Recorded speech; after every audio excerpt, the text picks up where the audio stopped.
Olá, seja bem-vindo ao Salto para o Futuro. Segundo números da ONU, divulgados no início de 2011, o mundo tem hoje cerca de 2 bilhões de pessoas conectadas à internet. A grande maioria da população não tem acesso à rede mundial de computadores. Ainda assim, o número de usuários da rede cresce a passos largos.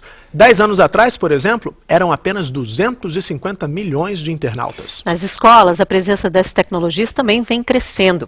A relação entre essas tecnologias e os currículos é o que vamos debater hoje com os nossos convidados, o professor da PUC de São Paulo, diretor de educação da Fundação Padre Anchieta, Fernando Almeida. O professor também é um dos consultores desta série. Junto do Fernando Almeida, também na consultoria desta série, está a nossa segunda convidada, Mônica Gardelli Franco. Mônica é gerente executiva da Diretoria de Projetos Educacionais da Fundação Padre Anchieta. E o nosso terceiro convidado é o jornalista Leonardo Trevisan, professor da Faculdade de Economia da PUC de São Paulo. Está no ar o Salto para o Futuro? Um programa da TV Escola. O canal da educação.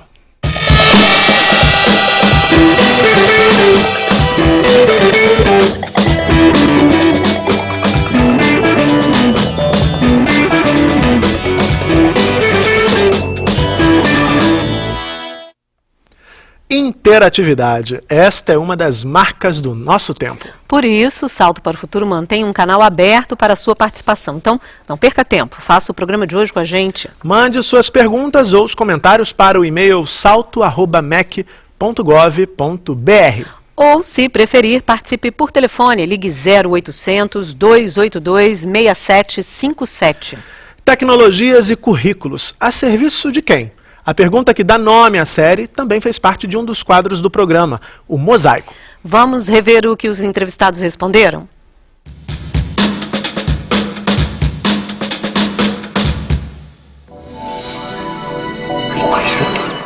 A serviço da população socialmente desfavorecida para que ela tenha melhores condições de lutar pelos seus direitos. A tecnologia, na verdade, é um elemento ausente do currículo. Ela chama atenção por estar ausente do currículo. O currículo se dedica a áreas de comunicação, a área das matemáticas, a área das ciências, as ciências naturais, as ciências físicas, mas a interação entre todas essas áreas, que seria o processo tecnológico, não compõe em si só uma disciplina. E, nesse sentido, eu acho, temos aí uma lacuna muito grave, porque, hoje em dia, mais do que nunca, a nossa realidade, o nosso cotidiano, as nossas relações, não apenas no dia a dia, em escala local, mas em escala global, estão profundamente dominadas pelo processo tecnológico, e quanto nós menos entendemos esse processo, mais seremos vítimas e mais seremos levados por ele, ao invés de termos o controle da situação. Tecnologias e currículo têm uma finalidade, elevar a nossa condição de existência, a serviço da decência, a serviço de uma vida que não desertifique o futuro, que não esterilize os nossos sonhos, que não torne a nossa existência menor do que ela é. Por isso, a tecnologia no currículo é exatamente a mesma função social que tem de ter a escola, fazer com que a humanidade seja mais, em vez de ser menos. Todas juntas e todos juntos, senão, não precisa. Tecnologia e currículo a serviço de quem? Quem organiza o currículo? Quem organiza o currículo são aqueles que estão no poder. E ao organizar o currículo, o objetivo deles é muito claro, é a manutenção da sua condição de poder. Eu acredito que a tecnologia nos oferece hoje possibilidade de contestar esse poder que procura se manter a todo custo. E a gente começa o Salto para o Futuro de hoje agradecendo as presenças dos nossos convidados aqui no estúdio para esse debate que encerra a série. Vamos começar a conversa ouvindo também a opinião do Fernando. Essa mesma pergunta, Fernando, tecnologias e currículos a serviço de quem? Bom, a tecnologia e o currículo, elas nascem, o currículo e a tecnologia, com um destino que é, como dizia o Biratan D'Ambrosio, nasceu para manter o poder. No entanto, como o ser humano é um ser histórico, ele pode reverter esse processo de manutenção do poder através da pedagogia, da didática, da crítica à cultura e à ciência, e a tecnologia é um mediador para que essa discussão se exploda. E, ao mesmo tempo, o currículo é o lugar planejado por aqueles que estão no poder bom, porque o poder não é ruim, o poder é uma coisa boa também, e a conquista desse poder se dá através do currículo. E eu acho que essa relação a escola não está sabendo fazer, a sociedade ainda não consegue fazer, e a tecnologia não a fará, porque a tecnologia não nasceu para democratizar nada, ela não nasceu para ser humanizadora, ela nasceu para ser concentradora do poder e para ser uma repetidora das relações sociais. Mas isso não nos pode levar a um fatalismo de que ela e o currículo, num diálogo com uma perspectiva utópica de inovação, possa acontecer como algo humanizador e algo rico, e é tarefa dos educadores, é tarefa da escola, junto com os políticos, fazer essa transformação.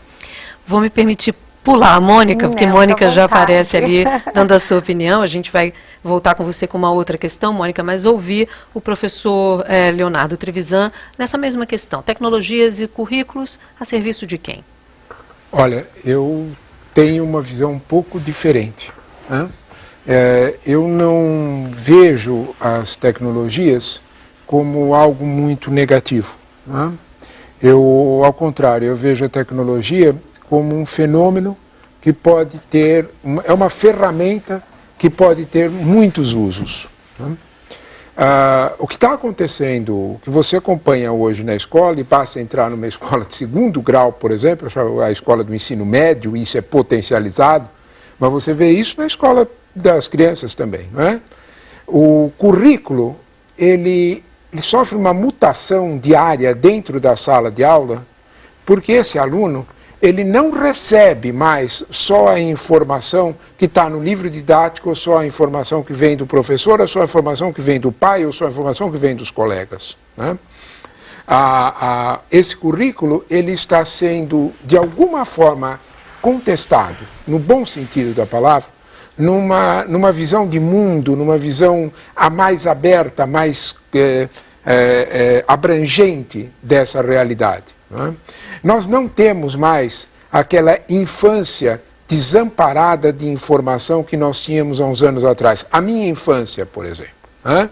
A minha infância era uma infância em que as fontes de informação eram todas elas seletivas. Eram todas elas fontes absolutamente estáticas, né? Eu me lembro perfeitamente que a biblioteca tinha, na minha casa e tanto na escola, tinha estantes altas, onde as crianças não podiam mexer. Né? Esse é o fascínio da nova tecnologia, né? Você não é só que você deixa a tecnologia aberta porque a criança, ela não vai ter acesso à rede, então você fecha a rede, protege, cerca. O amiguinho dela, em um dado momento que o pai bobeou, ele toca na internet, ele abre a internet e lá se foi aquela verdade absoluta inteira que o professor contou, que o pai disse. Esse mundo é um mundo em que se apropria a informação de um jeito novo. Esse mundo necessariamente, como disse o Fernando, e eu concordo com ele, pode não levar à democratização. Nós temos muito mito sobre isso, né? Mas certamente ele permite uma desapropriação do poder sobre essa informação. Bom, como a Bárbara disse, a Mônica está aqui quietinha, a gente não fez pergunta para ela ainda, porque a pergunta da Mônica quem vai fazer é a Rosirene Correia, de Paraíba do Sul, aqui do Rio de Janeiro. Tudo bom, Rose? Tudo bem, que bom. Eu vou fazer pergunta para a Mônica, então. O que ela acha, né, que está mais distante da nossa realidade? Ter toda essa tecnologia de ponta na sala de aula, dentro da escola, ou que ter todos os professores capacitados para o uso dessa tecnologia na educação, realmente usando de forma satisfatória. Boa noite e obrigada. Obrigada, Rose, pela sua participação, como sempre, visitando a gente aqui. A gente gosta muito dessa visita. Obrigada, Rose. Então, Mônica, acho que a pergunta estava um pouco baixa para a gente aqui, mas deu para entender, né? O que é hoje... O que está mais distante? O que está mais distante, né? Ter essa tecnologia na escola ou o professor aí tendo formação para utilizar essa tecnologia? Eu acho que ter a tecnologia na escola é de alguma forma mais fácil do que esse professor está preparado para lidar com todas essas inovações. Porque a tecnologia é um objeto, né, é um equipamento que, se houver um investimento de recurso financeiro, você pega e você traz essa tecnologia para dentro da escola. A apropriação da tecnologia, ela é um processo mais lento, né? Mesmo que o professor tenha capacitações, formações, tenha acesso, essa apropriação, ela é um caminho um pouco mais lento. Por quê? Primeiro que essa tecnologia tem que fazer sentido para o professor, né? E para fazer sentido para o professor, ele precisa não só compreender, conhecer o que a tecnologia oferece de recursos para a prática dele, mas ele precisa compreender de que forma esses recursos fazem sentido ou não fazem sentido dentro de uma prática que ele está realizando e que não é uma prática isolada, é uma prática coletiva. O trabalho que acontece dentro da escola, embora o professor entre na sala de aula e ele esteja sozinho lá com um grupo de alunos, que normalmente não é um grupo pequeno, essa prática, ela é uma prática construída, que deve ser construída junto com os colegas, junto com os outros professores, né? E a realidade do professor hoje é mais tempo numa prática individual, junto com o seu grupo de alunos, do que com uma prática reflexiva, coletiva dentro do grupo.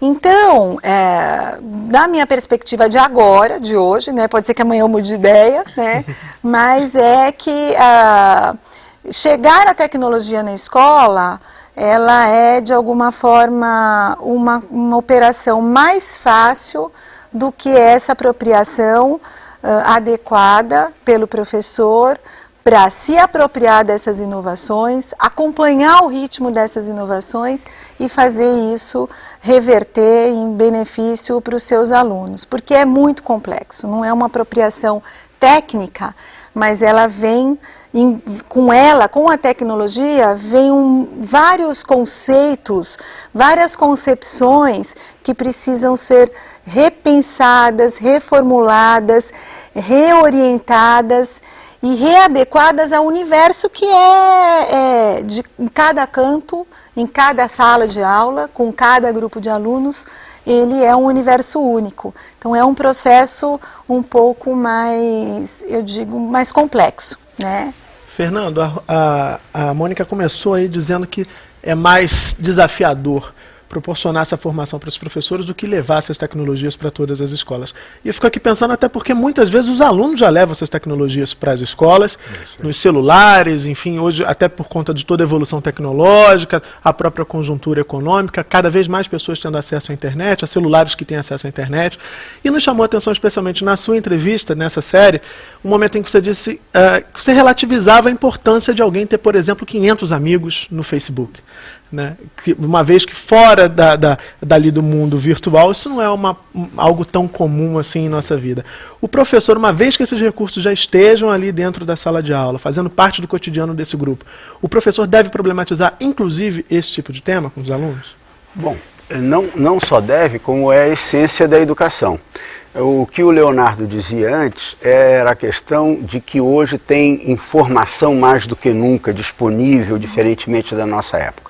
Mas a questão concreta que a escola tem que se colocar a cada dia é o que é a aprendizagem, porque ela não trabalha só com a informação. A informação é a massa elaborável pelo aluno para transformar-se em conhecimento. O que não quer dizer que no nosso tempo que subíamos em jabuticabeira ou jogávamos bola de gude na rua, aquilo não nos fazia conhecer mais do que os milhões de dados que os nossos jovens pequenininhos possam ter diante de uma televisão ou de um celular, né? Então esse tipo de questão é que é o cerne da pergunta. A pergunta é o seguinte: o que é conhecimento? E com que conhecimento a escola tem que se comprometer e como que a tecnologia é um mediador para amplificar a capacidade cognitiva, a agilidade das respostas, a ampliação da criatividade, a curiosidade científica, que é muito mais exigida do que no nosso tempo. Embora a questão do conhecimento mesmo, talvez nós tivéssemos mais habilidades, porque não tínhamos tantas provocações, para conhecer do que as crianças têm agora. Então essa questão não é uma tarefa de uma geração ou de outra geração. É uma tarefa que a escola, já que nós estamos na TV Escola, outras entidades também fazem isso. Mas a escola como ninguém, porque ela tem uma função social de produzir uma coisa chamada conhecimento, divulgar conhecimento, estimular novos conhecimentos e criticar o conhecimento.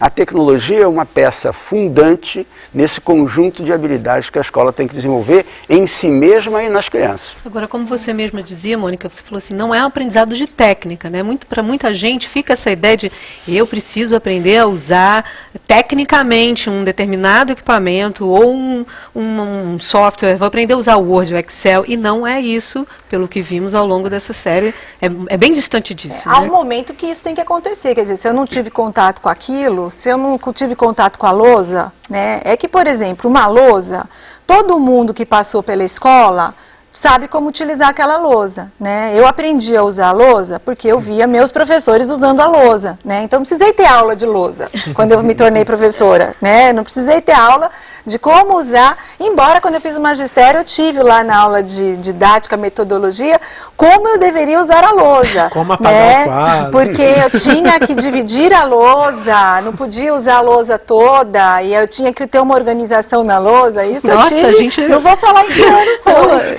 Mas a gente descobriu alguma coisa que nunca imaginei que pudesse ter aula de usar a Os lousa. professores da minha época que faziam magistério, pelo menos da minha turma, aprenderam a usar a lousa, né?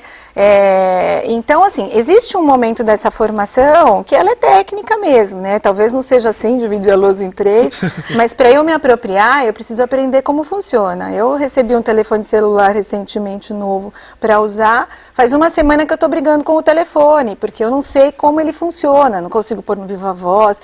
Então, eu tenho que ter uma aprendizagem técnica disso para poder me apropriar e poder usar. Eu acho que assim, o grande momento da educação que a gente está vivendo, eu acho que é um momento, não é da educação isoladamente, né? Eu acho que é um momento de parada, quando você coloca a serviço de quem está tudo isso, né? Eu colocaria também a serviço do quê? Porque o que eu sinto é que, assim, os conhecimentos... Essa é a grande pergunta que está sendo colocada para a educação. Para que se ensina determinadas coisas? O que o aluno faz com determinadas coisas?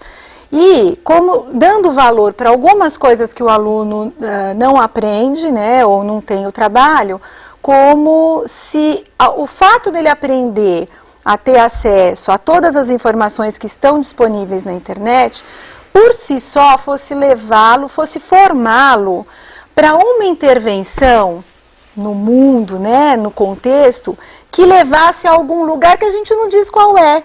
Né? A gente acha que o aluno aprendendo tudo aquilo, automaticamente isso garante um desenvolvimento que é espontâneo, não é, que é óbvio e não é. Então eu acho que assim, a questão é tudo isso que está sendo colocado é papel da educação provocar a reflexão aonde essas coisas todas estão levando a mim como pessoa e a sociedade aonde eu vivo. E até refletir sobre o próprio papel da escola. Exatamente. Né? Agora a gente precisa fazer o intervalo. E além da participação por e-mail e por telefone, você também pode acessar a página do Salto para o Futuro na internet. O endereço está aí na tela, www.tvbrasil.org.br/salto. Na página você encontra a enquete da semana e a pergunta, claro, tem a ver com tecnologia. Perguntamos, tendo em vista uma nova configuração da sociedade marcada pelas transformações dos séculos 20 e 21, o que destacar de primordial na relação entre tecnologias e currículo? A democratização do acesso a um repertório de conhecimentos fundamentais. O desenvolvimento da comunicação por meio de diversas formas de expressão. Ou a compreensão do desenvolvimento humano como forma de intervir no mundo. Agora é a sua vez. A gente lembra que o resultado da enquete vai ser conhecido no início do terceiro bloco. Depois do intervalo, vamos continuar o debate sobre tecnologias e currículos. Salto para o Futuro volta já.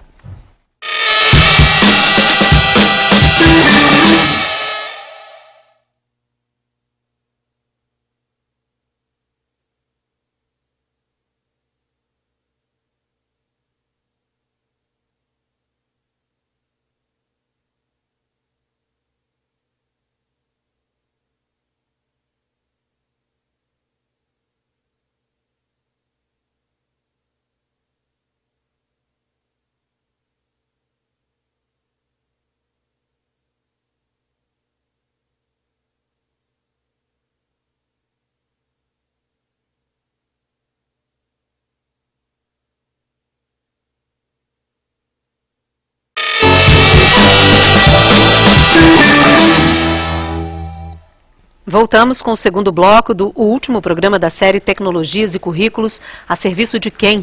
E você, já mandou seu e-mail com perguntas ou comentários sobre a série desta semana? Então não perca tempo, escreva agora mesmo para salto@mec.gov.br. Você também pode falar ao vivo com os nossos convidados. Ligue para 0800 282 6757. Bárbara, já temos e-mails aqui. O pessoal do NTE de Morrinhos, em Goiás, isso mesmo, no Morrinhos, em Goiás, Elisete Andrade nos enviou aqui perguntas, 3 perguntas. Eu vou fazer primeiro, começar pela primeira, viu, Elisete? Obrigado pela participação. Ela diz que assistindo aos programas da série, percebeu que nos discursos veiculados há uma unidade de pensamento em relação à eficácia das tecnologias, Mônica, principalmente nas redes de interação social, pois elas podem promover cidadania, comunicação, interação, entre outras situações que podem contribuir muito para o processo de aprendizagem. Então, deveria promover melhorias para o processo de aprendizagem de uma forma geral, segundo ela. Por que isso não acontece, na opinião de vocês, em todas as unidades escolares que já estão equipadas com laboratórios de informática educacional ligados à internet? Onde estaria a falha, quer saber, Elisete? Na formação oferecida aos professores ou na própria organização ali do espaço escolar? Ou ainda no sistema educacional como um todo? Eu acho, dá para eu escolher tudo? Eu acho que, como eu disse no bloco anterior, essa apropriação, ela não é só individual, ela é coletiva. Esse entendimento, ele tem que ser um entendimento coletivo, tem que fazer sentido no coletivo, e não só do professor, do aluno. E esse entendimento não é espontâneo, não é óbvio de acontecer só por conta desse aparato tecnológico disponível, né? Então, eu não elencaria uma razão só, uma condição só de dificuldade do sucesso da apropriação dessa tecnologia. Eu consideraria que são esses vários fatores que podem, se não bem integrados, ocasionar uma má orientação de apropriação desse aparato, né? Professor Trevisan, o professor Fernando Almeida, na entrevista dele, disse que a escola ainda está um pouco assustada, né? A gente recebe aqui muitas perguntas no Salto, de alguma forma, quando a gente faz série de tecnologia, ainda com esse, vamos dizer assim, um assombro, que essas tecnologias estão chegando, o que elas estão fazendo, estão mexendo com esses ambientes, os ambientes da sala de aula, com a relação entre professor e aluno. O que ainda é preciso para que a gente passe desse assombro para um uso de fato adequado das tecnologias, com tudo que a gente vem discutindo até aqui, não só como técnica, mas como para entender o mundo em que vivemos? O senhor já apontava isso no começo do bloco anterior. Olha, eu acho que tem um problema com o tempo do teu verbo. Qual é o tempo do meu verbo? Já aconteceu. Não pode fazer. A gente pode fazer qualquer coisa com um terremoto. Você pode ficar bravo com ele, xingar e etc. Né? Não adianta discutir o terremoto. Ele já aconteceu. A gente pode temer o terremoto. A gente pode temer o terremoto. Né? O que aconteceu, o que nós estamos discutindo aqui, é um fato que se você acha que está assustador, né, pense na seguinte informação. A Coreia do Sul, este ano aqui, já não tem mais livro didático. Todas as crianças têm tablets na mão. Se você olhar para os custos do tablet em relação ao custo do livro didático, né, o governo federal já está com estudos muito avançados nessa área, né, porque será muito mais democrático, será muito mais fácil de você deixar o professor mexer na informação que o aluno recebe, será muito mais dinâmica a relação. Né? Eu estimo, eu não, né? São os técnicos, né? Dentro de 2 a 3 anos, e não sou só eu, né? Se você olhar, entrar numa editora hoje de livro didático, as editoras de livro didático estão construindo verdadeiras equipes novas com web designs, porque elas têm clareza absoluta que esse produto, o livro didático, como nós conhecemos, que a criança risca e etc., tem seus dias contados. Né? Isso é muito ruim, né, para o professor vai ficar assustado com essa realidade. Eu acho que há uma atitude muito preconceituosa da nossa parte como professor. Né? Nós conversávamos há uns minutos atrás sobre o que aconteceu com os aposentados, né, para receber aquele cartão do banco, e isso há 10 anos atrás, 15 anos atrás, não é? Nenhum aposentado deixou de receber o seu quinhão, um pouquinho, porque recebeu com o cartão. Ele aprendeu a fazer, não é? Nós temos que ter um pouco mais de uma relação menos, talvez um pouco menos preconceituosa, não é? Os professores, com o ato de ser professor, não é? É um ato quase sempre, por mais sofrido que ele seja, ele é um ato sempre de um certo amor à curiosidade, né? Ninguém que não é um pouco curioso vai ser professor, né? Ele precisa ser curioso, ele precisa ser um pouco instigador, ele precisa ser de alguma forma um pouco atento ao que está acontecendo, né? O tablet na mão do professor, ele vai significar uma liberdade imensa. O professor vai ser capaz de olhar para o tablet e programar, por exemplo, aquilo que a Universidade Federal do Rio Grande do Sul já fez há muitos anos atrás, desde 2006, né? Que é um editor coletivo de texto, né? Em que as crianças, numa sala de aula, dividem-se em grupos com o tablet na mão e, com aquele tablet na mão, elas vão fazer, cada uma vai fazer um pedacinho de um texto. Tudo aquilo que nós temos de dinâmica de texto, tudo aquilo que nós dizemos sobre construção de raciocínio, tudo aquilo que nós dizemos sobre uma coletivização do conhecimento, vai ficar mais fácil. Você deixa de fazer no papel, algo que fica um pouco mais rápido Muito também. mais rápido. Hoje eu, por exemplo, já não consigo mais escrever. Essa professora que nos perguntou, lá de Goiânia, o custo. Professora, pegue o livro, a quantidade de livro didático que os seus alunos recebem, some o custo desses livros didáticos. Ao longo de tantos anos? Não, ao longo de um ano só. Aquela quantidade de livro didático, caríssima, com tinta, distribuição, todos os problemas que acontecem no livro didático, tudo aquilo vai custar o tablet talvez 5%. Agora, o que é que isso vai provocar? Uma mudança completa. Ficou quente o Professor debate. Fernando e Mônica já estavam ali. Eu queria complementar as visões que estão sendo colocadas com o pensamento de Paulo Freire aqui, que é a ideia de o que é a leitura. Porque o que me interessa, desde o tablet, livro didático, não é só a leitura das letras. Nem, como dizia Paulo Freire, não é passear sobre as letras que me faz um bom leitor.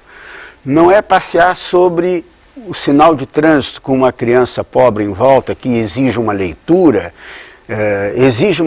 o entendimento de um engarrafamento no trânsito ou a super chuva que cada cidade pode ter na época do ano.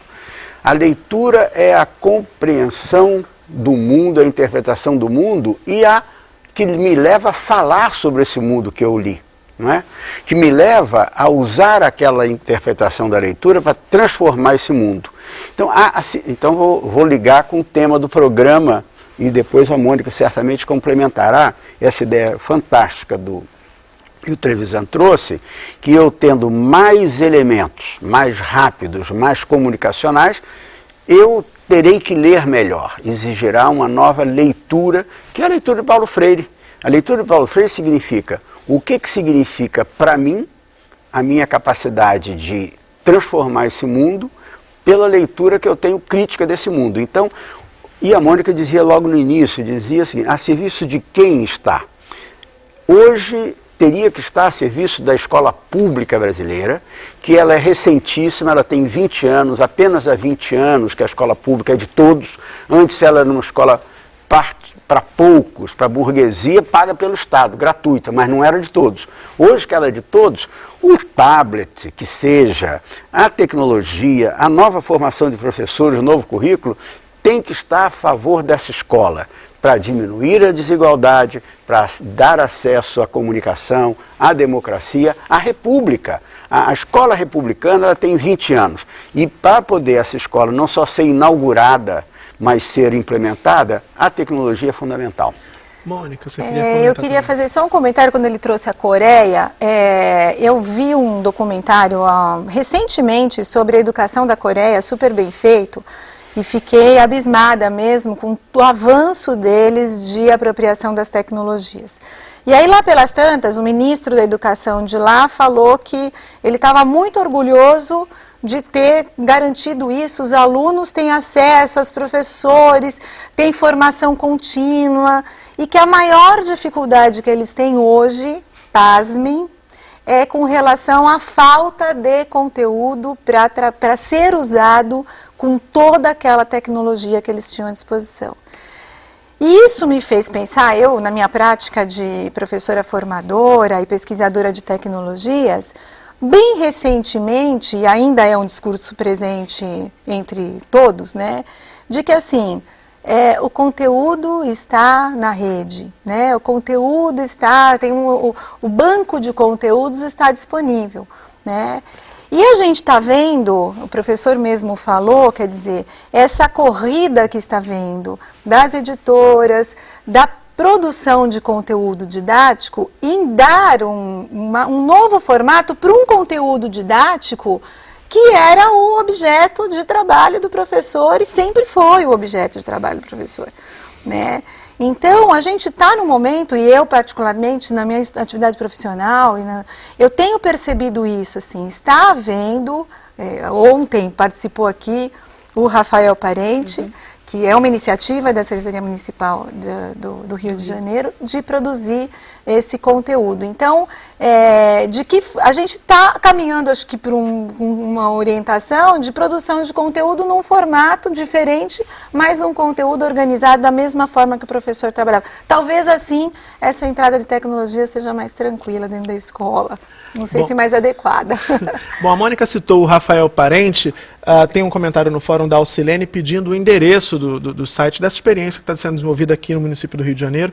Parece que a nossa equipe de educação já enviou por e-mail, mas já repetir porque mais gente pode estar também querendo saber. www.educopedia.com.br. Agora vamos para mais um intervalo e a partir de agora a votação da enquete desta semana está encerrada. No próximo bloco você vai conhecer a opção mais votada. Não sai daí, Salto para o Futuro volta já.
A gente está aqui durante o intervalo falando de como as tecnologias mudaram a vida dos profissionais dos mais diversos setores. Nós, jornalistas, os policiais, os professores, enfim. É uma revolução. O terremoto chegou, como disse o Trevisan no bloco anterior, não adianta mais a gente sofrer por ele.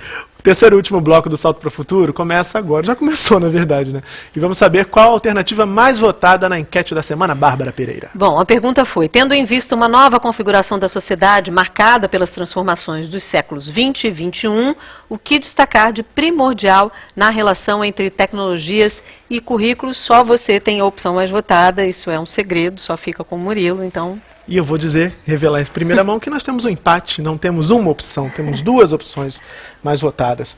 Os professores que acessaram o nosso site votaram em a democratização do acesso a um repertório de conhecimentos fundamentais, com 40% dos votos, e a compreensão do desenvolvimento humano como forma de intervir no mundo, também com 40% dos votos, um empate.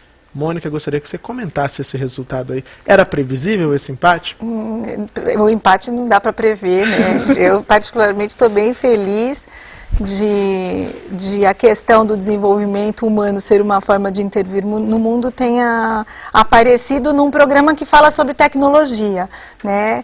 E sendo que a gente, muitas vezes, na ânsia de discutir essa apropriação das tecnologias, adequar essa apropriação ao currículo, ao ensino, à aprendizagem, a gente esquece de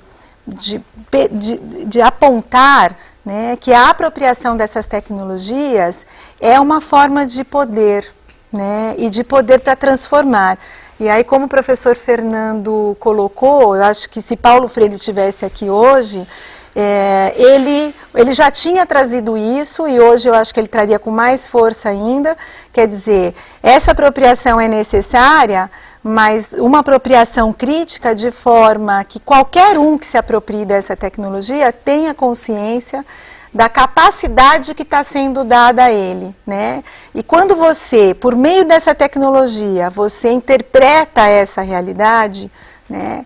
Que escolha você faz a respeito disso que você está recebendo, né? Do uso que você vai fazer disso. Então, eu acho que eu fico feliz de ter dado o empate, porque às vezes isso fica meio de lado. Quer dizer, esse empate revela o quê? Você precisa ter acesso a isso, né? E que ao ter acesso a todas essas informações, a esses conteúdos, a esse repertório, você transforma, você tem a capacidade de transformar essa realidade. Isso é fantástico. Agora, pegando o gancho desse empate, né, a gente está aqui falando de tecnologias e currículos, né, essa relação e essa relação na escola. Aqui no Salto, professor Fernando, a gente já debateu várias vezes, já fizemos várias séries sobre currículos e sempre se aponta uma questão. O currículo, ele está em construção o tempo inteiro, ele precisa ser um currículo flexível, em sintonia com essa sociedade, com as questões da sociedade, e aí com o desenvolvimento humano, como apontou ali o resultado da enquete, essa parcial ali, essa divisão ali. Como é que a gente pode pensar, então, na articulação entre o que a gente está falando de tecnologia aqui e com esse currículo que não pode ser engessado, que tem que estar o tempo inteiro aí pensando em ser flexível, né? Então, eu vou fazer 3 colocações para ver se a gente junta essa complexa pergunta que você fez. A primeira é a ideia de que o currículo, além de todas as características que você deu, ela é um espaço intencional que a escola organiza, que o professor ajuda a organizar, que as políticas do governo ajudam a organizar para gerar a melhor condição de conhecimento. Currículo é oposição a aprenda o que você quiser, está tudo no ar, está tudo na web, sai aprendendo porque a vida te ensinará. É mentira.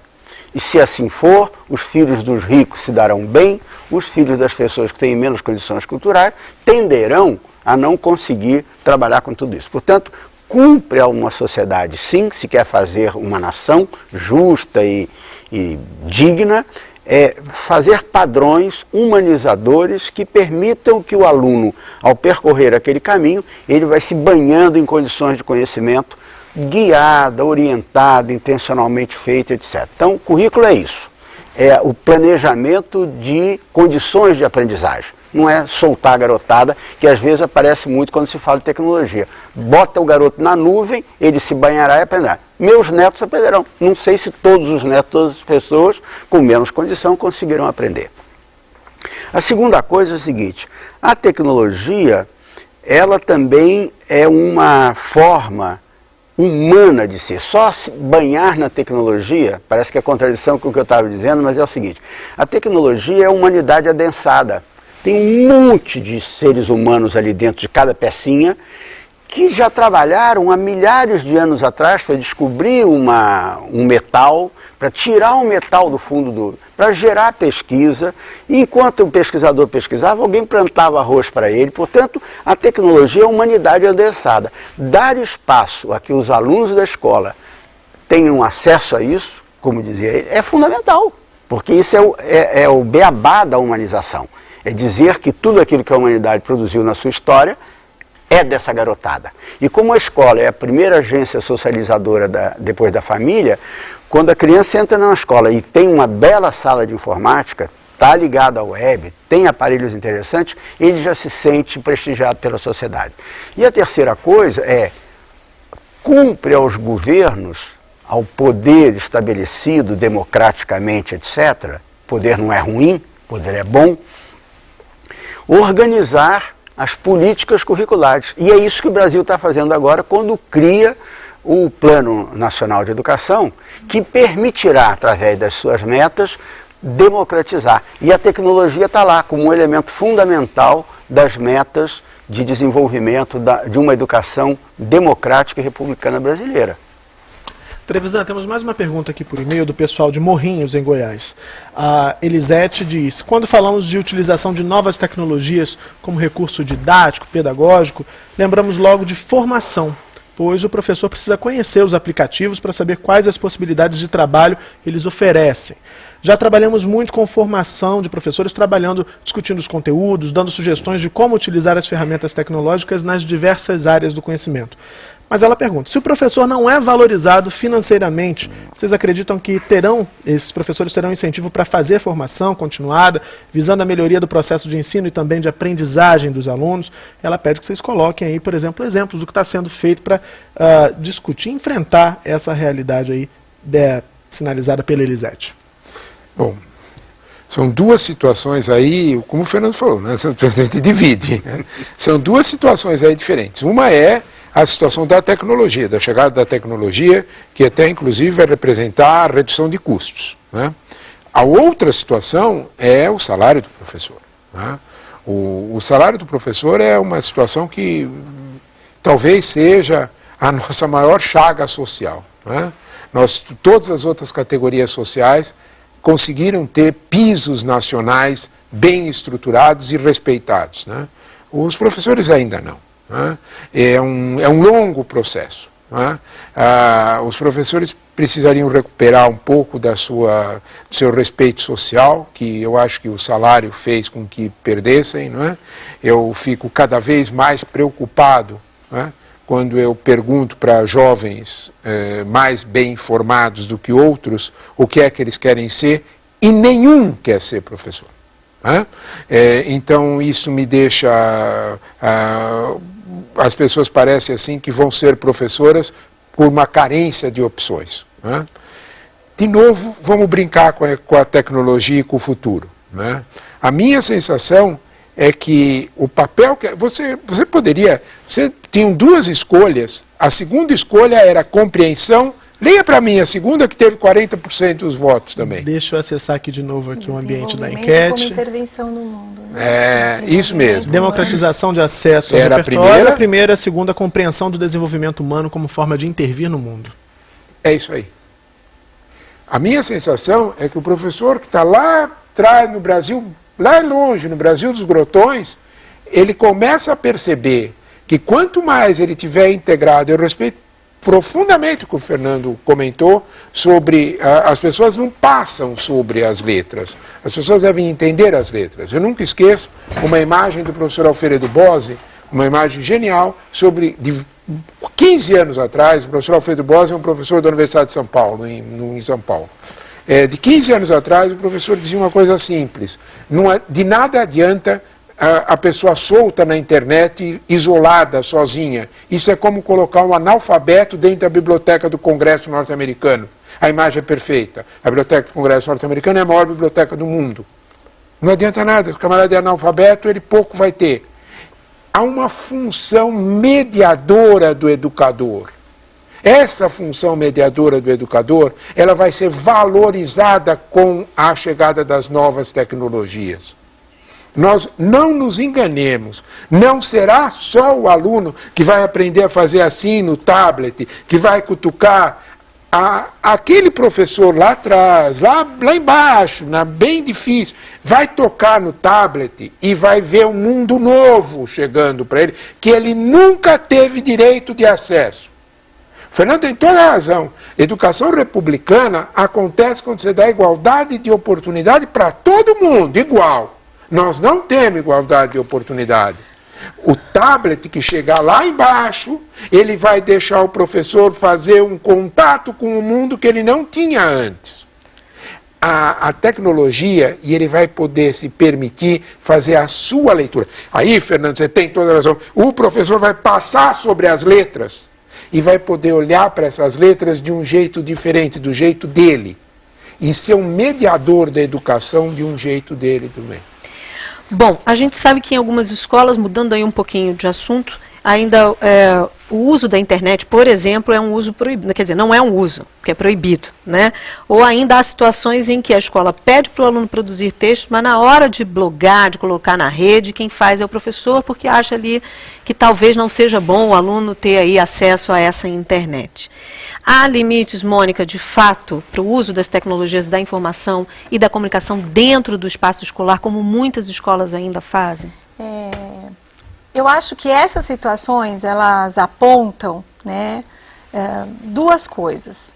Primeiro, que se reconhece nessas tecnologias, aquilo que eu falei anteriormente, que assim, as tecnologias dão poder, né, elas permitem, elas dão possibilidades que são incontroláveis, né, e a segunda coisa que é apontada por essa afirmação é que, assim, como eu, né, como instituição, não estou oferecendo nível de formação, não preparei este público, seja professor, aluno, quem for, né, para lidar com isso de uma forma adequada dentro do contexto escolar, eu preciso controlar. Porque se eu não controlar, eu perco, eu desvirtuo, né, e não cumpro o meu papel social. Porque a escola tem um papel social e que ela tem que cumprir, ela sabe disso, né? E para ela cumprir o papel social dela, ela tem que cumprir determinadas etapas, determinados procedimentos, que esse acesso descontrolado à tecnologia ou a esse ambiente, ele pode não permitir que ela cumpra esse papel, né? Então, assim, ela reconhece que essa ferramenta oferece poder e ela reconhece que esses alunos não estão preparados para lidar com isso. O que isso quer dizer? Nós temos que preparar esses alunos para entender a função dessas tecnologias na escola. Gente, infelizmente o programa acabou, a gente tinha outras perguntas, várias perguntas, mas tempo de televisão, tempo da tecnologia também, né? Muito obrigada, viu? Obrigado. Bom, chegamos ao fim do debate, é hora de agradecer as presenças dos nossos convidados de hoje. O professor Fernando Almeida, da PUC de São Paulo, que também é diretor de educação da Fundação Padre Anchieta e um dos consultores desta série. Agradecemos também a presença de Mônica Gardelli Franco, que dividiu a consultoria da série com o professor Fernando Almeida, e Mônica é gerente executiva da Diretoria de Projetos Educacionais da Fundação Padre Anchieta. E ainda o nosso muito obrigado ao jornalista Leonardo Trevisan, professor da Faculdade de Economia da PUC de São Paulo. A gente agradece também a você que acompanhou toda essa série. Muito obrigada por nos assistir e também por participar. Lembramos que na internet o debate sobre tecnologias e currículos não acabou não, continua. Visite www.tvbrasil.org.br/salto. Até o próximo Salto para o Futuro. Aqui na TV Escola. O canal da educação. Tchau. Tchau.